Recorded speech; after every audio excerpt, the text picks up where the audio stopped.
tanpa Pak Anies 2024 nggak rame. Tapi menang nggak? Ya, kalau Om Kimung pengen rame dulu. Menang nggak?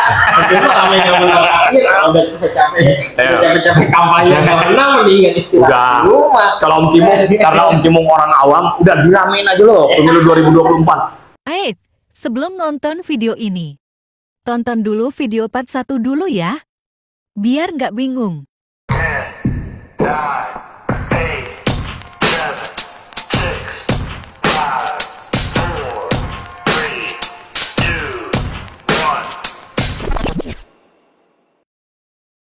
Ini susu udah mau habis, jadi mungkin statement terakhir dari Bang Jali ya. Jadi ini Bang Jali pengen ngambil contoh ke depannya gitu. Jika ini seandainya koalisi perubahan ini tidak segera berlanjut dengan adanya diumumkan cawapres, ya kan? Dan juga kemungkinan bubar atau gimana. Untuk Nasdem mungkin kembali evaluasi dari sisi konsensinya dia. Oh, yang dulu ya? Iya. Karena kan dia sempat dicalonkan 3 nama ya, Pak Anies, Pak Ganjar, dan juga Andika. Artinya mungkin Pak Ganjar bisa didukung. Ini bukan saran ya, analisa Bang Jali aja gitu ya kan. Kenapa? Logika Bang Jali masih belum masuk nih. Nasdem jelas tahu mereka sukses di pemerintah sekarang dengan 80%. Mereka pun bagian dari itu. Iya. Mereka pun bagian dari itu. Mereka pun harusnya tahu bahwa di luaran masyarakat umum udah tahu Pak Anies bertolak belakang dengan Pak Jokowi gitu. Artinya yang mendukung Pak Anies adalah orang yang tidak puas dengan pemerintah Pak Jokowi kayak gitu. Dengan calon-calon lainnya, Pak Prabowo jelas menterinya ini Pak Jokowi. Pak Ganjar satu partai dengan Pak Jokowi gitu ya kan. Nah ini Nasdem menurut Bang Jali sebaiknya jika merasa koalisi ini tidak bubar atau perusahaannya berjalan ragu untuk menang, cobalah bergabung dengan partai lain yang berkoalisi dengan Pak Jokowi bahasa kasar gitu. Pak Jokowi partainya kita semua tahu partainya siapa kan kayak gitu. Nah untuk repotnya ya ke Pak Anies ya sebenarnya gitu. Pak Anies mau kemana kayak gitu ya kan. Ya mungkin ini bukan tahun kontestasinya Pak Anies dalam Pilpres 2024. Kecuali mereka sepakat AHY udah clear. Sebenarnya ini tinggal iya apa enggak doang gitu. Jadi pertanyaannya jika mereka dipasangkan apakah menang tergantung lawannya nih. Karena ini mereka bertiga nih, 3 beliau ini masih menunggu nih siapa-siapa cawapresnya. Let's say Pak Anies sama Mas AHY ketemu lawannya Pak Ganjar sama Pak Erlangga. Bang Jali lebih unggul kan mereka gitu, Pak Erlangga dan Pak Ganjar. Begitu dengan Pak Erick Thohir, dengan Sandiaga, dengan Pak Mahfud MD udah beres kan. Apalagi Pak Ganjar dengan Pak Prabowo gitu. Itu kan yang Bang Jali bukan harapkan ya. Kalau pengen kemenangan mutlak ya beliau ini dipasangkan jadi cawapres. Jadi itu sih yang Bang Jali tangkap untuk depannya. Nasdem yang harus segera action, bukan Pak Aniesnya, Nasdemnya. Itu sih statement terakhir Bang Jali. Kalau Om Kimung, ya ini mudah-mudahan bisa panjang lagi ya diskusinya, tapi nggak apa-apa. Bang Jali bilang Nasdem segera melakukan perubahan keputusan. Bisa jadi bukan perubahan sih. Ambil sikap, iya perubahan. Keputusannya kan kemarin Anies. Kalau udah dengan begini kan harus dirubah dong keputusannya. Enggak, bisa dipanis dengan segera setuju dengan AHY. Iya berarti ada hal-hal tadi kan kalau Om Kimung menangkapnya lebih cenderung udahlah Pak Surya Paloh ini kenyataan loh, realita loh bahwa ini lebih valid gitu. Jadi berarti kan harus lakukan tindakan kan, ambil keputusan yang buru-buru dirubah posisi kan gitu.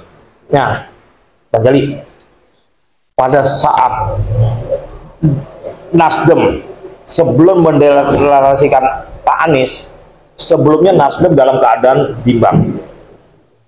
Nasdem itu biasa lagi di jalan raya gitu. Lanjut. Nasdem itu sebenarnya tidak konflik dengan Pak Jokowi, Pak Surya Palohnya ya. Tapi Nasdem itu mulai kelihatan renggang dengan PDIP dengan Ibu Megawati, Pak Surya Palohnya ya. Nah, makanya pada saat menyampaikan rapatnya 3 3 pilihan, Ya. itu kan udah kasih sinyal loh, Kayaknya Pak Ganjar. Tapi ternyata Pak, PDI kan begitu apa ya, pede, udah lalu mau kasih sinyal, gue juga bisa milih ini, gue sendiri udah ini loh gitu. Nah, Pak Surya Paloh ini kan dengan Bu Mega sedang ada masalah. Nah di acaranya Pak Surya Paloh udah menyampaikan 3 nih, Pak Andika, Pak Ganjar, Pak Anies. Itu udah sinyal sebenarnya. Dari PDI loh, gua kasih di acara gua ini loh ada masalah. Tapi nggak direspon sama Bu Mega, nggak direspon sama PDI, nggak direspon. Silakan aja lu mau pilih, gitu loh. Tapi kan lu nggak mungkin lu pilih sendiri, lu pasti ada orang lain gitu loh, ada partai lain. Nah karena nggak direspon, terjadilah panikan dari Pak Surya Paloh. Akhirnya udahlah, ini nggak ada tanggapan nih. Ya udah, coba Andika kayaknya nggak begitu naik juga nih. Angka-angkanya nggak begitu naik. Ya udah, mau nggak mau nih, basis yang kuat adalah di Pak Anies. Padahal jujur mungkin secara nalar juga Pak Surya Paloh nggak mau, karena itu nasionalis banget gitu. best choice ya, bukan pilihan terbaik. Bukan pilihan yang terbaik, tapi di antara pilihan ya udah itu yang paling yang cukup baik lah. Last option. Ya, pilihan terakhir, udah nggak ada pilihan gitu. Nah, pas itu buru-buru lah mendeklarasikan. Nah, dipikirnya pada saat deklarasi panik lah di sebelah. Ternyata nggak panik loh. Malah Santai aja, baru diumumin baru kemarin menjelang Lebaran. Jadi inilah. Nah, pas terjadi lagi kasus, tambah panik. Diisukan lah seolah-olah ada penjagalan. Padahal enggak, ini jalan biasa aja gitu. Jadi kesalahan Nasdem di awal itu ya. Di awal buru-buru ya. Terburu karena tidak bisa mengendalikan kemarahannya itu. Dia mungkin pengen jadi pala ya.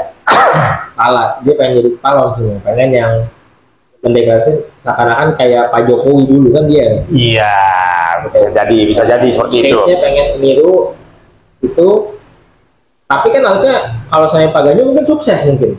Bisa jadi, dia nama partai dia juga bisa jadi angkat. Tapi pilihannya ya mungkin ya. Ya, tapi kan ini ada hubungan yang bukan masalah Ganjarnya. Ganjar kan sama Pak Anies sama yang lain kan cuma pintu untuk maju ke arah sana. Nah, kalau nanti dengan PDI dengan Bu Meganya sendiri nggak ada perjanjian kan, namanya politik pada saat mencalonkan ada agreement dong. Apa nih yang gua dapat? Kan gitu. Apa yang gua dapat? Nggak mungkin nggak nih. Apa yang gua dapat gitu loh. Udah rahasia umum. Nah, udah rahasia umum. Nggak mungkin pada saat calon Bang Jali tiba-tiba Om Cimo nggak dapat apa?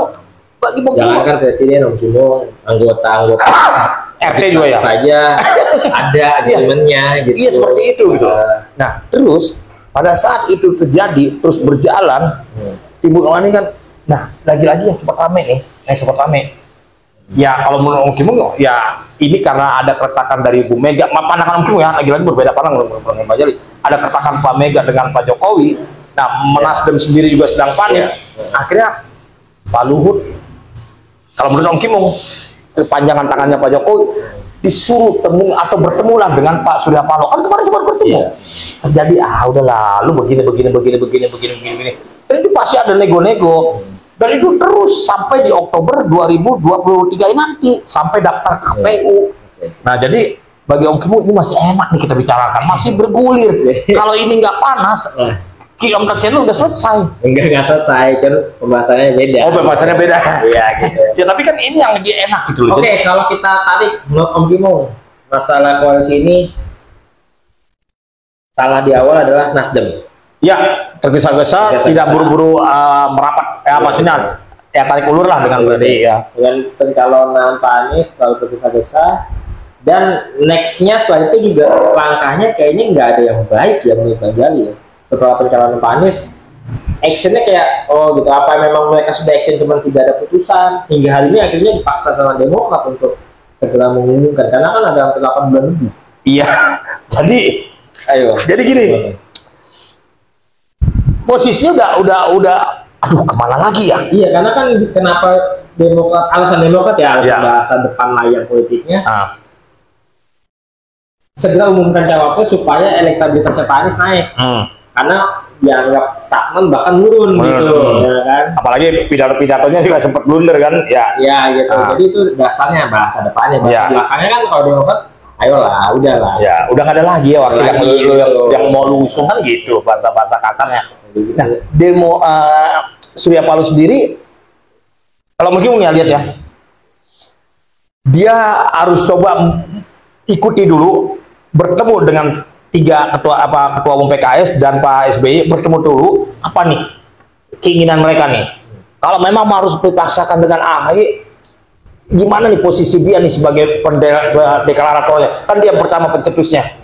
Apa yang gue dapat nih dengan mengusung nama Anies? Anies bukan siapa-siapa loh. Anies tidak punya siapa-siapa, tidak punya partai A, partai B, partai C, nggak ada. Tapi dia Nasdem yang ngusung. Nah itu harus bertemu dulu. Kenapa nggak ketemu Pak Jokowi dulu atau Bu Mega dulu? Ini posisi udah salah langkah. Kalau misalnya mau ketemu Pak Jokowi dengan Bu Mega, kalau dengan Pak Jokowi mungkin masih bisa oke-oke aja. Kenapa? Makanya LDP Luhut itu kan bisa Panjaitan diutus supaya untuk ayo. Tapi kan belum tentu dengan Bu Mega. Bu Mega ini kan, apalagi kemarin menurut Om Kimung ya, pada saat pendeklarasiannya Pak Ganjar itu kan ada otak-otak politik. Ini yang lu aturan main gini-gini. Kalau ini lu pilih, gua diikutsertakan untuk memilih wakil presiden, gua diikutsertakan ini. Itu semua udah diatur sama ketua umum. Dan itu udah orang udah pasti melihat gitu. Nah, mau nggak mau, ya satu-satunya bertemu dulu dengan mereka bertiga. Kalau itu memang deal itu tidak ketemu, paksa Putra Haluan. Putra Haluan ini gimana? Temuin Erlangga. Nomor 2 itu masih ada potensi untuk bergabung ke sana. Ya, Pak Erlangga atau ke Gerindra sekalian. Pak Erlangga atau ke Gerindra sekalian. Nah, karena Erlangga Golkar dengan Gerindra ini juga masih belum solid juga dengan koalisinya nih. Koalisinya sendiri kan masih ya Gerindra Golkar tahu sendiri koalisinya udah ada yang kepindah kan, bukannya pindah sih, udah mendukung Ganjar kan. Nah Pak Erlangga juga hasil kongres kemarin, hasil rapat kerja kemarin juga semua anggotanya memberi mandat ke Pak Erlangga, terserah Pak Erlangga. Artinya kan mandatnya ini secara bulat juga belum ditentukan di kongres rapat kerja tersebut. Akhirnya apa? Masih gampang juga, masih belum ini juga. Nah, mau nggak mau, tahap pertama temui dulu dengan 3 tersebut, setelah itu nemu ini Pak Erlangga atau Gerindra. Yang penting posisi bergabung powernya, tawar-menawarnya tinggi, masih tinggi. Kalau sekarang, walaupun tawar-menawar tinggi, orang udah nggak ngelihat kok. Udah itu. Jadi akhirnya apa? Walaupun dijual, susah untuk lakunya. Laku tapi nggak begitu banyak peminatnya. Seandainya ada di pasarannya, di bawah pasaran gitu. Seperti itu Bang Jali. Kalau begitu ngeliat dari sisi marketing ya, gitu. Ya intinya kalau Bang Jali lihat ini apa ya, susah melawan. Bukan, ini kan kondisi ngelawan pemerintah yang mayoritas masyarakatnya puas. Udah mau cara A B, kalau lagi puas saya, kecuali hingga pemilihan Jokowi ada blunder atau ada yang kesalahan yang fatal gitu, atau yang fatal gitu, itu masih aman-aman aja gitu. Tapi makanya yang didukungkan MK yang lagi digoyang-goyang dari macam-macam ya. Kayak gitu. Tapi Bang Jali susah untuk melawan pemerintahan yang dimana notabene rakyat sudah puas di atas 80% kan, kurang lebih seperti itu kan Bang Jali. Sekali lagi partai lain saat sekarang ini bukan melawan pemerintahan. Artinya apa?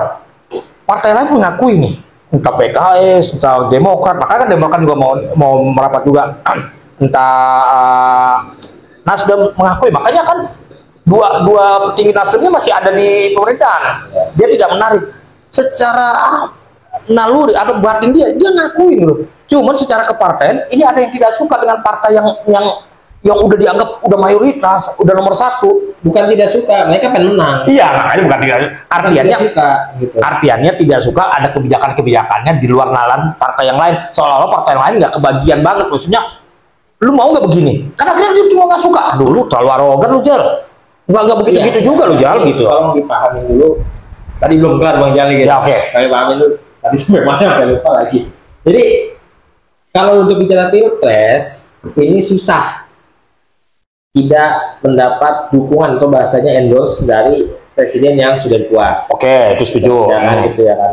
Kalau secara kepartaian, sekarang yang partai menang PDIP. Ya.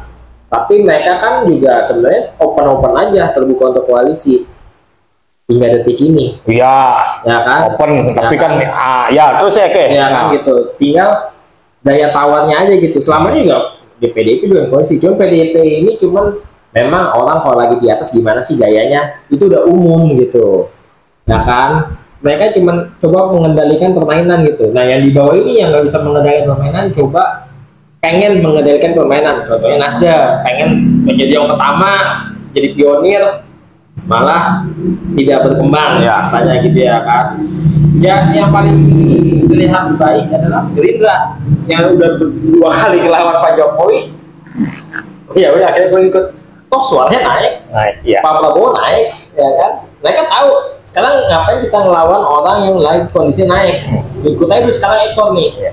Nanti begitu mereka sudah selesai, apalagi itu untuk Pak Jokowi ya, udah selesai, baru mereka mencoba jadi kepala, ya kan? Nah makanya Gerindra sama Golkar yang pengen nyalon capres, coba dulu nih masih ngikutin nggak apa-apa gue ikutin ekor. Cuman mereka tetap jadi kepala. Caranya lebih elegan kalau mereka tahu pengen jadi kepalanya, tapi dengan cara ngikut dulu. Beda sama Nasdem dan juga dari sisi Pak Anies. Kayak gitu. Sobat Kimung, Om Kimung setuju nih dengan pendapat Bang Jali. Konteksnya berbeda, dua hal yang berbeda. Pertama, bahasa kerennya endorse ya? Iya. Endorse. Pak Jokowi sedang naik-naiknya. Iya. Dan itu masyarakat termasuk Om Kimung juga merasakan ada kepuasan dengan pemerintahan Pak Jokowi. Iya. Apalagi sama SB 40%. Iya, 80%. Apalagi Pak Jokowi kepuasan Om Kimung ya itu disegeni di dunia luar. Kemarin aja jalan-jalan di Malaysia aja, begitu mudah. Sampai Perdana Menteri Malaysia sendiri sampai kaget. Pak Anwar ya, Anwar Ibrahim ya kalau nggak salah. Sampai kaget. Begitu rakyat yang mencintai di sana. Artinya apa? Pak Jokowi masih punya nama. Makanya masyarakat bilang, udahlah terusin aja Pak Jokowi. Tapi kan Pak Jokowi kebenaran undang-undang, makanya Pak Jokowi nggak mau. Nah, Pak Erlangga, Pak Prabowo, ya dia tahu nih, tahu momen, makanya dia manfaatin nih, bukan dimanfaatin sebenarnya sih. Dia ikut situasi, iya manfaatin, tapi ikut situasi begini loh. Ya jadi mau nggak mau, cuman dengan partainya itu bermasalah. Dengan partainya ya, dengan partai pengusungnya Pak Jokowi ya. Ini masih Bang Jali masih kurang sepakat dengan bahasa bermasalah sih. Tapi nggak apa-apa lanjutin. Ya kalau menurut kamu masih bermasalah. Partai-partai lain, Gerindra, Erlangga, itu dengan partainya Pak Jokowi dulu diusung, PDIP lah, itu masih bermasalah. Karena nilai posisi tawar-menawarnya jauh banget ditekan gitu loh. Ya salah satu contoh, kayak isu yang kemarin lah salah satu contoh. Kalau Ganjar dideklarasikan sama dia hak untuk wakil presiden, untuk mencalonkan wakil presiden dan menyusun kabinetnya, ketua umum diikut sertakan. Ada itu tertulis. Ada statement. Ada statementnya. Dari Bu Mega langsung. Oh enggak, secara implicit enggak, tapi secara gambaran pada saat di batu tulis ya. Itu jelas. Coba Bang Jali biar paham dulu nih. Ya, dikatakan di situ itu petugas partai.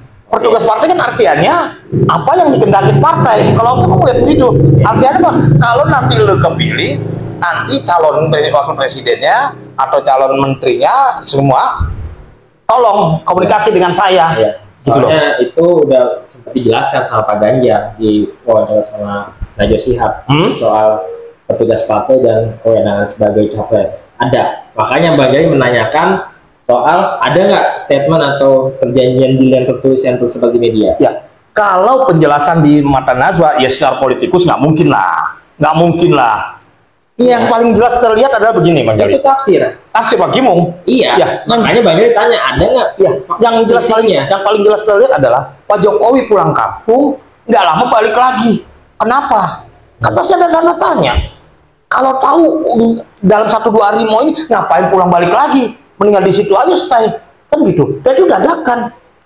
Lihat aja tes dari cara di batu tulis ya. Itu kalau ini Bang Jali sih nggak sepakat sama Om Kimung ya. Ya nggak apa-apa. Ini kan pola cara tafsirnya. Ya. Kalau Om Kimung masih konotasinya partai-partai lain masih tidak sepaham, tidak sejalan dengan PDI. Partai-partai lain sebenarnya pengen karena sudah mengendorse petugas partainya nih Pak Jokowi. Pak Jokowi ini secara nama udah bagus. gitu loh. Tapi yang lain itu tidak mau atau belum, tapi nggak tahu ya nanti setelah menjelang waktunya, karena itu kan harus, kan ini berjalan tiga-tiganya, legislatif segala macam kan harus, mereka juga harus buru-buru ngambil sikap kan gitu. Tapi sampai saat sekarang ini posisi tawar-menawarnya masih rendah, masih kalah. PDI masih di atas angin gitu loh, apalagi ada dengar beritanya dan Om Kim juga melansirnya bahwa kalau Pak Ganjar yang dicalonkan, kan suara masih, mandatnya masih di Pak Bu Mega. Ingat loh, lo masih petugas partai. Artinya nanti yang menentukan atau yang berbagi untuk kabinet pemerintahan yang baru atau wakil presidennya, saya diikutsertakan. Termasuk kemarin Pak Jokowi waktu menjelang lesmen itu, tadinya Mahfud MD. Nggak mungkin Maruf Kiai Haji Maruf Amin tiba-tiba datang kalau nggak atas tekanan dari ketua umumnya gitu loh. Ya ini yang maaf nih kalau Om Kimo terlalu seakan-akan semua itu negosiasi gitu. Kalau Bang Jali lihatnya kenapa belum sepakat ke PDIP, karena kan mereka pengen dulunya partainya menang, bukan masalah deal-dealan. Deal-dealan lah kalau nggak sepakat dari pemerintah Pak Jokowi, mereka nggak bakal mau. Kan ini sepakat sekarang tetap berjalan gitu dengan PDIP-nya juga partainya gitu. Jadi terlalu seakan-akan semua negosiasinya, cuman nggak jelas negosiasinya apa, posisi kah, jabatan kah, ya gitu yang menurut Bang Jali. Tadi kan tafsirin semua, deal-dealannya semua, terlalu ininya semua tafsiran Om Kim semua seakan-akan tidak bertemu itu berdasarkan petugas partai. Tafsiran petugas selesainya ini yang masih Bang Jali kurang sepakat. Ya, tadi Bang Jali bilang pengen partainya menang. Iya. Ya kan, itu udah pasti pengen partai menang. Iya. Karena siapapun pemegang pemerintahan, kalau di legislatifnya tidak sejalan dengan pemerintahan, pasti tidak akan berjalan ke pemerintahan. Iya. Berjalan tapi susah, terseok-seok. Iya. Dan kalau dibilang mesti partainya pengen menang, Om Cimong yakin Gerindra, Golkar itu punya basis yang kuat. Jatuh-jatuh banget enggak. Jadi kalau Om Kim nggak kemudian ke situ, itu nanti mengikuti legislatif, itu mengikuti partainya menang, itu mengikuti minimal di dua besar aja udah bagus gitu loh, minimal di dua besar. Kalau untuk menjadi